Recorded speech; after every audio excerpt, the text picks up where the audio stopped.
Hey, this is Mama Jane. And this is Mama Vicky. Welcome to the Cycles and Sanctity podcast. I'm a Billings ovulation method instructor and a certified Catholic mindset coach. And I'm a labor and delivery nurse, an IBCLC, and a La Leche League leader. We're here to share with you the beauty and the pain of your cycles. Have you considered honoring your cycle throughout the journey of your womanhood? Have you ever considered your cycle as a tool toward your holiness? Well, sisters, it is. We're excited to walk this journey with you. So go grab your favorite journal and pen and your hot beverage, and let's do this. Hey, Mama Vicky, welcome back. Hey, Mama Jane, how are you? I'm doing well. I can't believe it's already February. I know. I'm in my podcast dress. I think I wore this last podcast. It's great. It's easy. It's simple. I'm wearing a beautiful Metanoia t-shirt just because I like it. Ordered it and I'm just excited. So yeah, welcome. So I'm at that stage where I'm always hot. Despite the freezing outside, I'm low-key always hot. So I have to make it spring or summer inside and then prepare for winter when I leave.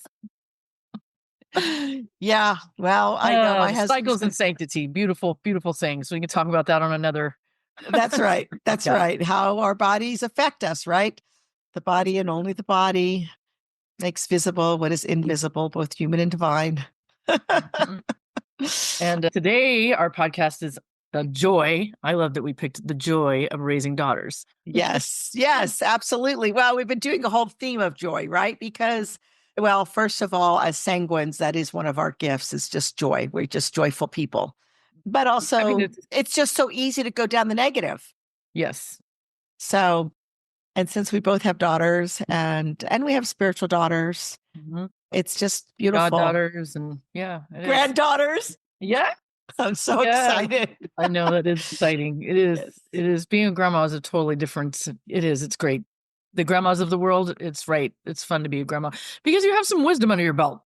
That's right. And that's why we're here, to share our wisdom. And staying to our saint of the day, I picked Blessed Maria Vittoria, so Fornari Strata. She was born in 1562 and died in 1617. And Blessed Maria lost her husband after they had been married for 8 years and was left to raise her 6 children alone. In this incredibly difficult time, she depended on the intercession of Mother Mary, who appeared to her in a vision, promising that she would protect her children and her, and encouraging her to strive to love God above anything else. Inspired by this vision, Maria vowed not to marry again, but to raise and educate her children until they were old enough that she could become a religious. In time, she founded a religious order, the Order of the Most Holy Annunciation. Both as wife and mother and a religious sister, she performed many works of mercy. Beautiful. Clearly, it is beautiful. Clearly, I was caught by her name being Victoria and all. And then my Claire is Claire Marie. But it's so inspiring, and both of us are mothers of many. So to be left alone with 6 children is no joke. Yeah, well, and I was even thinking of you as you were reading that, because my kids are father spread, but she had 6 kids in 8 years. So, yeah. But that also was the day, right? And we could go on a whole conversation about that, of the beauty of natural family planning, to be able to child space naturally and things like that. But we don't know how many girls and how many boys. We didn't really look into that, but she had 6 kids and she understood. Thanks be to God, she received a vision from Our Lady. Not all of us are. The assignment. Yeah, not all of us are so blessed. Mary gave us that vision. But we are all called to raise our children. I do remember young, I was always striving. When I got pregnant with my first child, I knew I was going to raise them Catholic. I didn't know exactly how that was going to go down, but I knew that was what we were going to do. And just very early on as a mom, I heard that as a mother, actually, it might have been in my trusty, worn out mother's manual, but basically my job as a mother, to be gifted the gift of motherhood, it is my job to get my children's soul to heaven as best I can. Definitely when they're children and they don't have their own thinking power like before confirmation. And I took that very seriously. And so that really is a blessing to me. I am grateful that I got that message. I'm not perfect, clearly, but I always aspired to, I took the responsibility seriously. And all my kids, they do have a pretty decent foundation. They do. They really do. And that's really what we are called to do, is give them the foundation, because the hardest part is allowing them to practice their own free will and saying no. Yes. That's the trick in motherhood. Yeah. Right. And grandparenting, right? Yes. Of like watching your children raise their children at a different age in a different way or whatever. So, I'm so grateful though. I'm remarried. And so I have a stepdaughter who has a little girl. And then my number 2 son and his wife have a girl and a boy. And honestly, to watch these grown children parent, I could get all sorts of tearful. They do great. They really are doing fantastic. And that is a joy. Sure, they have bad days and bad moments, don't we all? And so, but it's a joy to watch them. And I guess it does give you a little, I did something right through the grace of God. By the grace of God, some good message got across. Yeah, absolutely. So I had a wonder question for you, Vicki, is I want to dive into, because my firstborn was a daughter, but you didn't have a daughter for 4. You had 4 boys. She was the 5th. Yeah, she was the 5th kid. And I love to tell that story because by the time I had my 5th kid, we just didn't find out. I was like, whatever, we're having boys.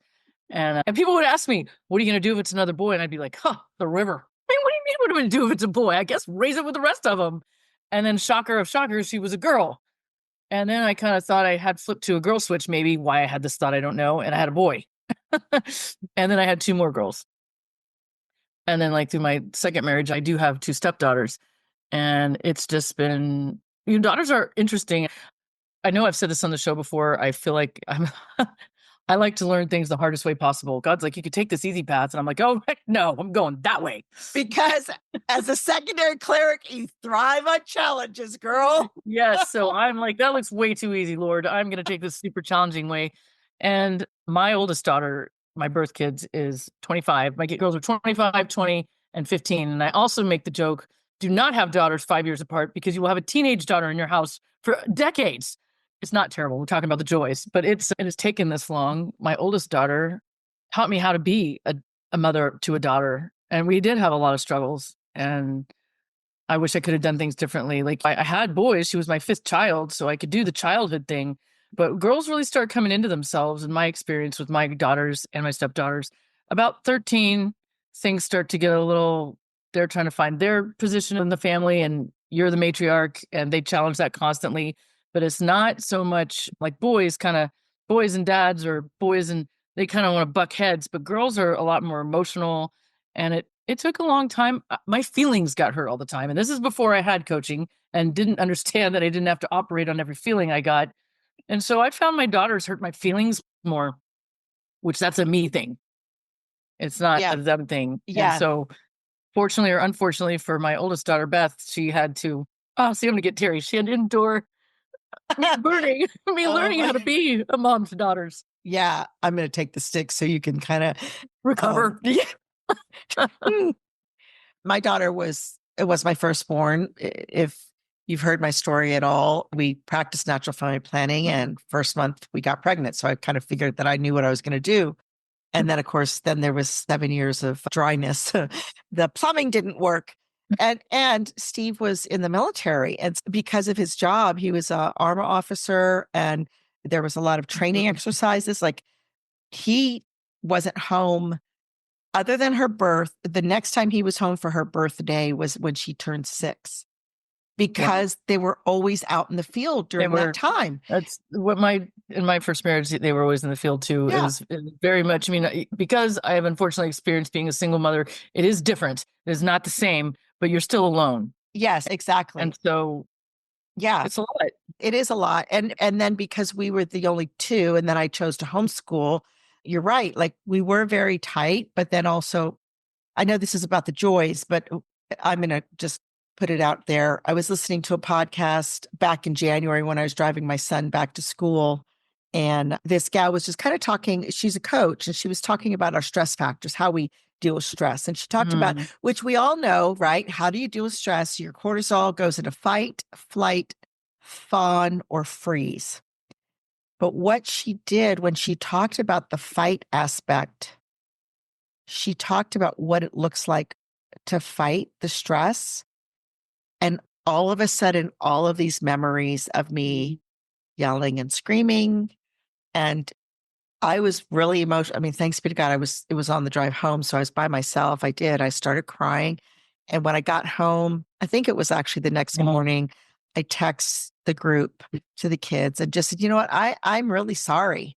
Like, again, I did the best I could. I didn't understand, but I never really understood it. It was my dealing with the stress. Yes. And because of who we are, because of our family of origin, that was the way we were modeled to release stress.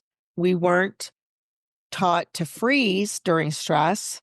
We weren't taught to fly away. Right. We were taught to fight. Yes. And unbeknownst to me, unfortunately, I was fighting myself. I was fighting the world, right? Mhm. And anybody that got into it. So, but one of the things that I'm really enjoying, you joke about, don't have girls 5 years apart because you're going to have a teenager. I have two girls and they end up to be, I say 11 years apart because Rose is born in September 29th. And Mhm. then Trisha turned 11 October 29th. So Mhm. 10 years and 11 months. Yeah. Exactly. They're apart. And yet it's so funny because I still say I have twins 11 years apart because they are so similar They and are yet they're so similar. different. Yeah.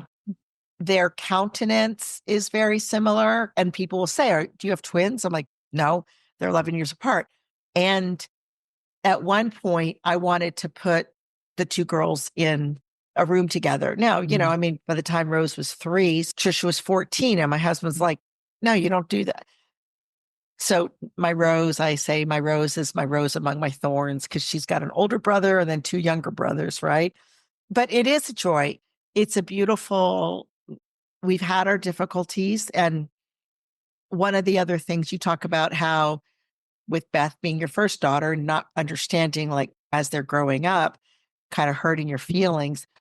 One of the things that I didn't understand was when my daughter had moved out and she would come home and visit and things, she and my husband just click Mhm. and they'll just sit and talk. And even now, the other kids, like we'll have a family like Christmas or something, and they'll continue talking, and everybody else is kind of done socializing. So they'll go off to their own rooms and things, and they'll still, and I'm just, at first, it really did tick me off because I'm like, wait, why are you talking to her and you can't talk to me?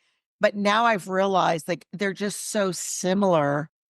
And it's just now I find great joy Mhm. watching, kind of being the third wheel, listening to them, participating in the conversation, but then also not participating in the conversation. And especially now, she'll be having her little baby girl in June, which is so exciting. Very And just to exciting. see that shift as well with my husband, Mhm. and also seeing the shift with her and I, how we've come. Because, yeah, it is a little bit. I think back on her, for me, it was a difficult time, 11, 12. But that's when I had two kids back to back. And if we kind of evaluated it, counseling, whatever, she probably felt negated or whatever. Um, Oh, sure. I and mean, I look back now at Beth's situation.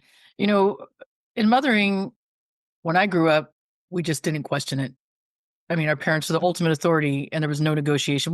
I did not even think about it, just wasn't even on the table. I could be as mad as I wanted to be or whatever, but there was no democracy in my childhood. Not complaining about it. I'm just saying the idea wouldn't even come to me yeah, to to balk, question authority. to Yeah. question the authority. And, and my daughters definitely question authority.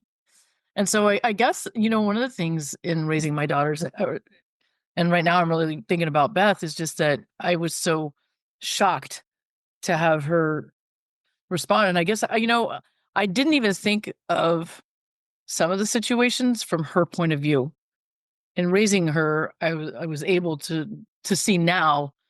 I mean, she's a person with feelings, and some of her reaction isn't just to make me miserable. It's her own. And now I have more tools that I have to control my own self and my own thoughts, but also I Yeah. can pass them on to my daughters. Mm. Nancy's 20 and we are very much alike and very, very hot on fire, react big and loudly to anything and everything. You might walk in and see us and you're like, are they happy or not? Like, is this happiness or anger? We're really like, where's this going to go? And yeah, the joy of, we're raising women, Yeah. and a lot of our podcast is on being confident and a lot of women spend so much time not being confident, not being empowered, Yeah. feeling less than.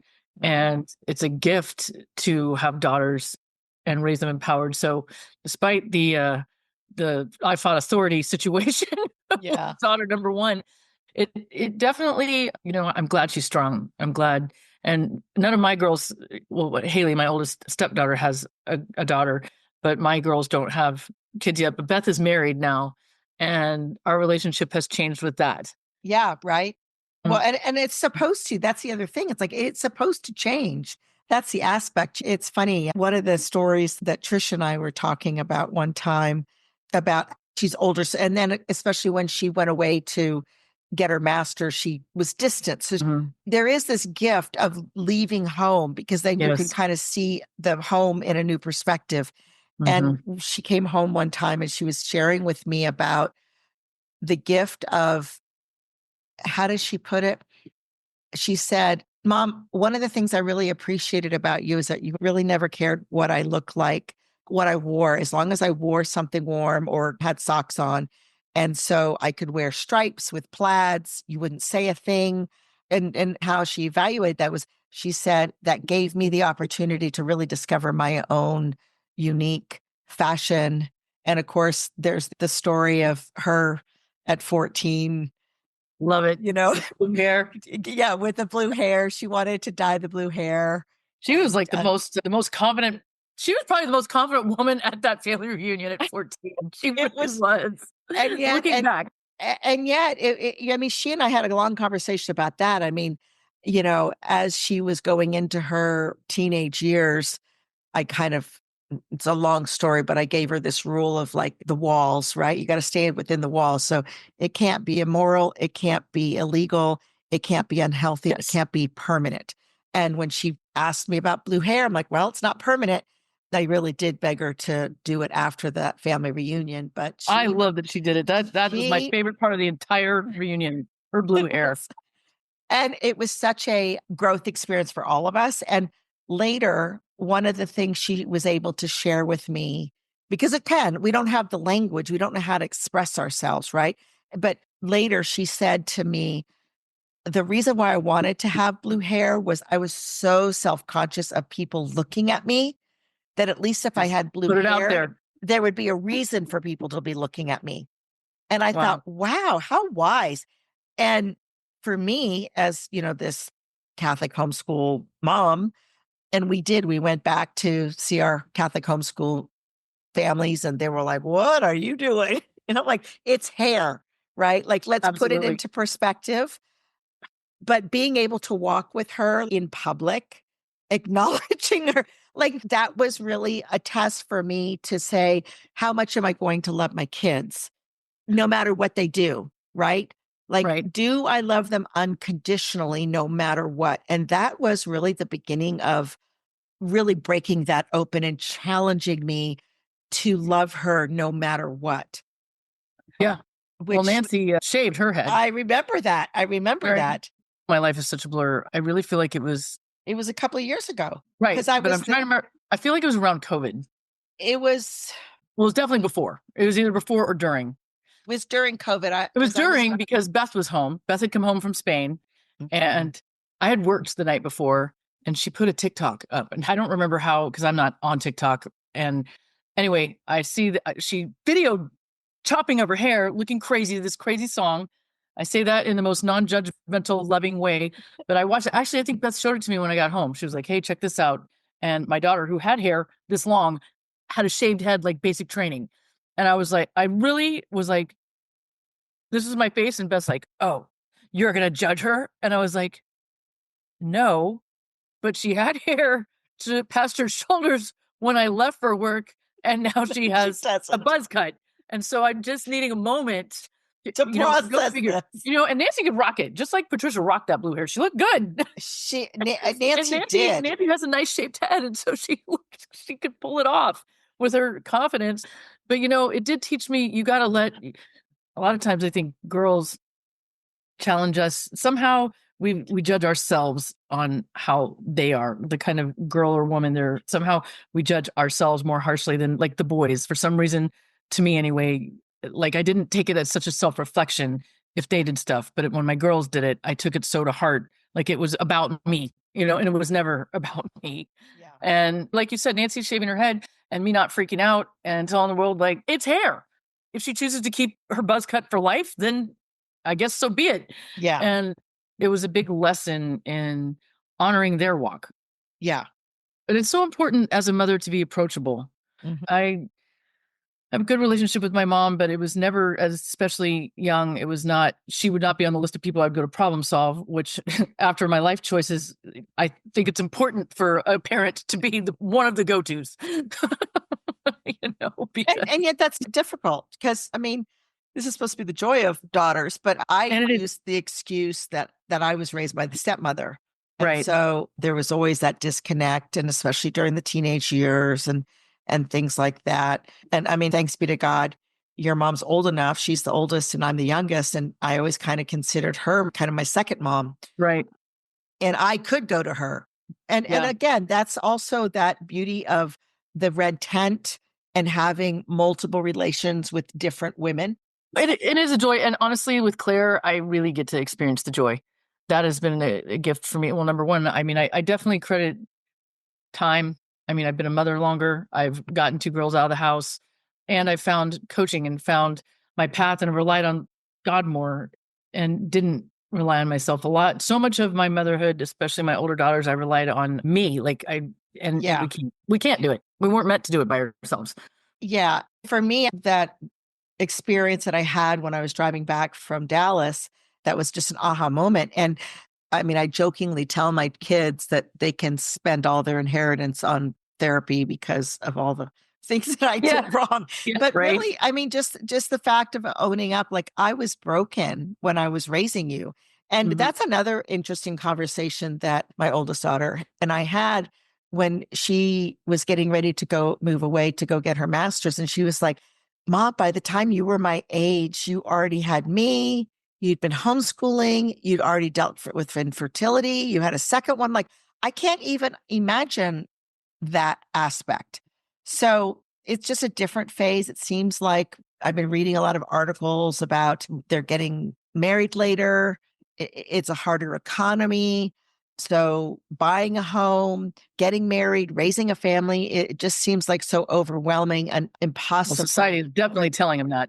That's right. Society is definitely telling them that.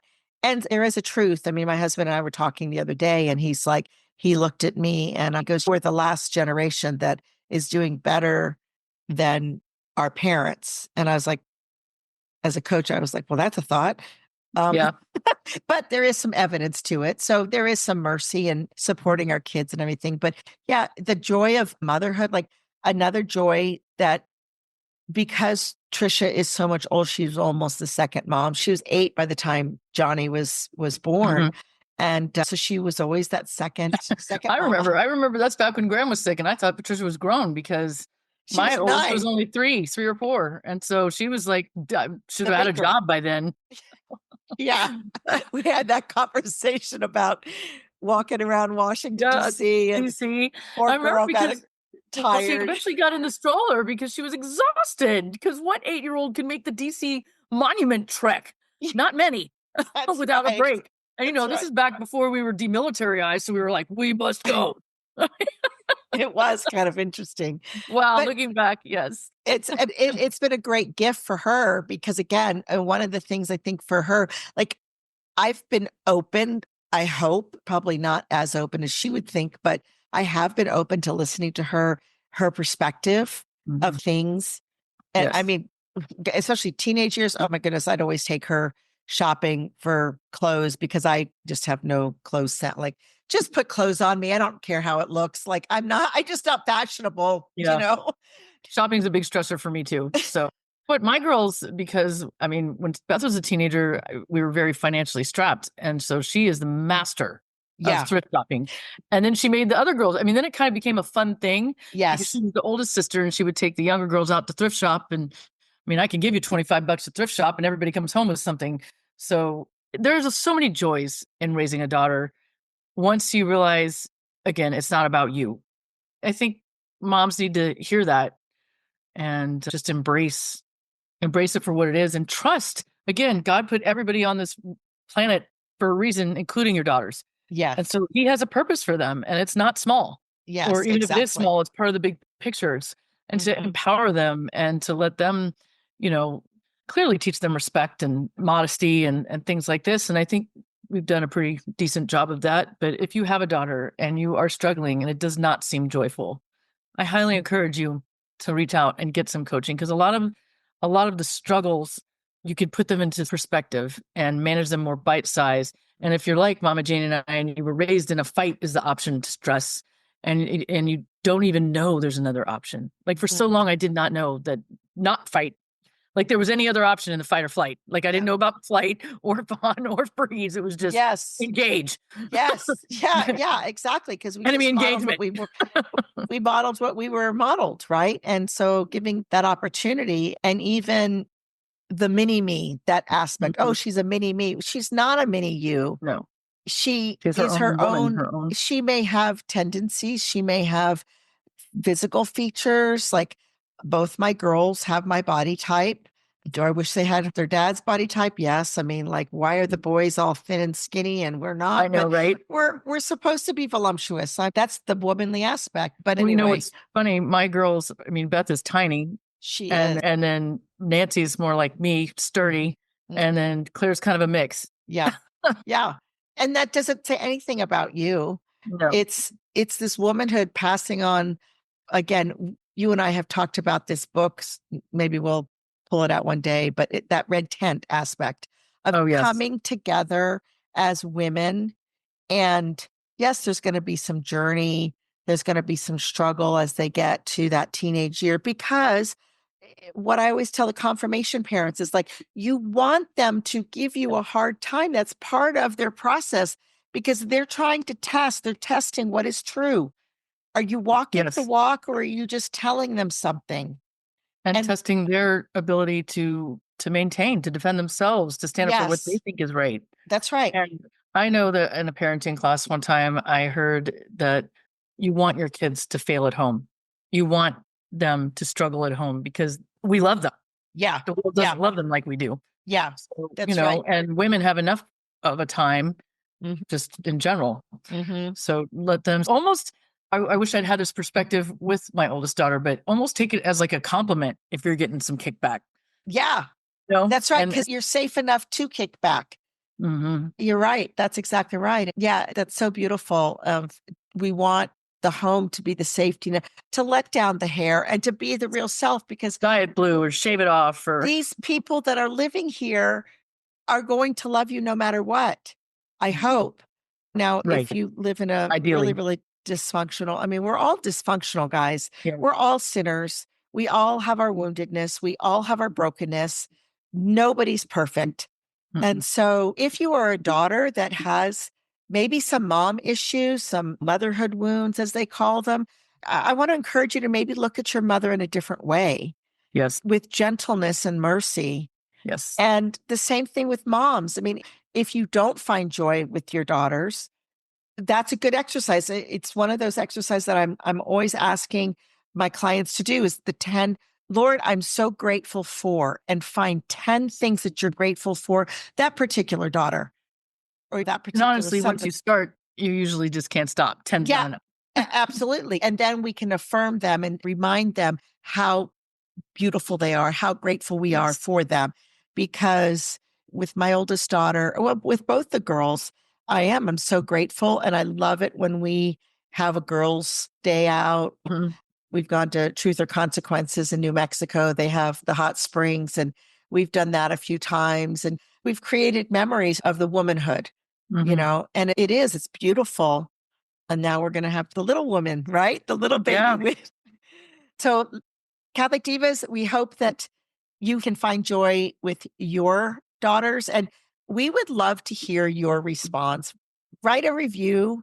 Tell us what you find joyful for your daughters. If you don't have daughters, like if you are struggling, if you're a single woman, or if you, for whatever reason, the state in life, you just haven't had children, remember, we're going back to our aspect of the feminine genius. We're all called to maternity. So how do you mother other women that are your daughters? there's so many young girls that I call my spiritual I know daughters. They're not officially my goddaughters, but I just say my this needs to spiritual be a daughters. 2-part podcast because I could go on and on. I've got a lot of young women nurses that I feel are my little come under the wing, and it's there's so much joy. There really is way more joy in raising of daughters and bonding in womanhood than there is not joy. Yeah, well, the enemy and the world wants us to be divided and to be comparing each other, being jealous and nitpicking. And that's not what the Lord wants us to do. The Lord wants us to be in communion, support one another, affirm one another, and love one another. So we'd love to hear either through a review. Please, again, subscribe, share, do all the things to help us get to that 10,000 downloads. We're so close. And if you are on Facebook, please join us over there at Cycles and Sanctity. And if you're not, just drop us an email. We'd love to hear your response. We would love to hear the stories that you have of your joy of your daughters. Please share them. We will see you next week. All right. Well, I'm going to close real quick with the prayer from Victoria, our saint of the day, not today, but our saint for today. That's right. Father, Son, Holy Spirit. Amen. Blessed Maria Victoria, you trusted in God's perfect plan and relied on Our Lady to help and guide you through the difficulties and sufferings of life. Pray for us to have that same trust and pray with us. Merciful Father, help us to trust in your goodness and to follow your will for our lives. May we live our vocations with generosity, make our homes true domestic churches, and help us to perform the spiritual and corporal works of mercy for the love of you. Comfort all who grieve the loss of loved ones, protect all children, bless the order of the Most Holy Annunciation, keeping it faithful to you. Make us virtuous leaders. We ask this in the name of Jesus. Amen. Amen. Father, Son, and the Holy Spirit. All right. Till next time, Catholic Divas, we will see you. Right. God bless you. We hope you enjoyed this podcast. If you haven't liked the podcast, go ahead and subscribe, and click that little bell so that you can get every single update on all of the episodes. Go ahead and share it to your best friends. And it would really help us if you wrote a review. Tell us how we're doing. We want to hear from you. And come on over to our Facebook page at Cycles and Sanctity and join our conversation. That's where we can talk every day and make this podcast into what you want to hear. See you next week, Divas.